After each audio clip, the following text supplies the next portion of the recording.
নমস্কাৰ বন্ধুসকল। আগৰ দিনত যে আমাৰ আইতা আৰু ককাহঁতে কৈছিল মাটিৰ পটা বুলি, এই মাটিৰ পট্টাখনো দেখিবলৈ কেনেকুৱা আজি আমাৰ নৱপ্ৰজন্মৰ বহুতেই আমি নাজানো। আজিৰ তাৰিখত মাটিৰ পট্টাখন দেখিবলৈ এনেকুৱা ধৰণৰ হ'ব। এনেকুৱা ধৰণৰ এখন কাগজে পাম আমি মাটিৰ পট্টা বুলি। এই কাগজখন এনেকুৱা ধৰণৰ হ'ব, বেকফালেও থাকিব এনেকুৱাকৈ, বেকফালেও এনেকুৱাকৈ থাকিব।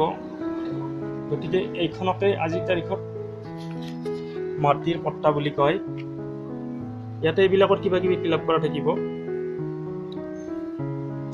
গতিকে এই পট্টাখননো কেনেকৈ ল'ব পাৰি, কেনেকৈ উলিয়াব পাৰি, এই প্ৰচেছৰ বিষয়ে মই নেক্সট ভিডিঅ'ত আপোনালোকক জনাবলৈ যত্ন কৰিম। যদিহে যথেষ্ট সংখ্যক লাইক আৰু কমেণ্ট মই পাওঁ, তেতিয়াহ'লে নিশ্চয় এটা ভিডিঅ' বনাই এই বিষয়ে জনাম। আৰু পট্টাখন ল'বলৈ যাওঁতে দুখন চাৰ্টিফিকেটৰ প্ৰয়োজন হয়। নন ইনকামবেণ্ট আৰু ফৰ্ম 15 বুলি দুখন চাৰ্টিফিকেট তাৰে আগতে ল'ব লাগিব, মাটিৰ পট্টাখন লোৱাৰ আগতে।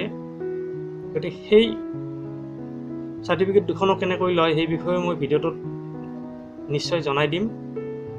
গতিকে যথেষ্ট সংখ্যক লাইক আৰু কমেণ্ট কৰক।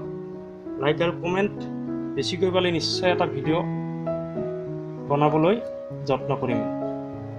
আৰু যদিহে মোৰ চেনেলটো নতুনকৈ চাই আছে, তেতিয়াহ'লে নেক্সটত আহিব লগা ভিডিঅ'বোৰ পাই থাকিবৰ বাবে চেনেলটো ছাবস্ক্ৰাইব কৰি ওচৰতে থকা বেল আইকনটো অল কৰি ল'ব।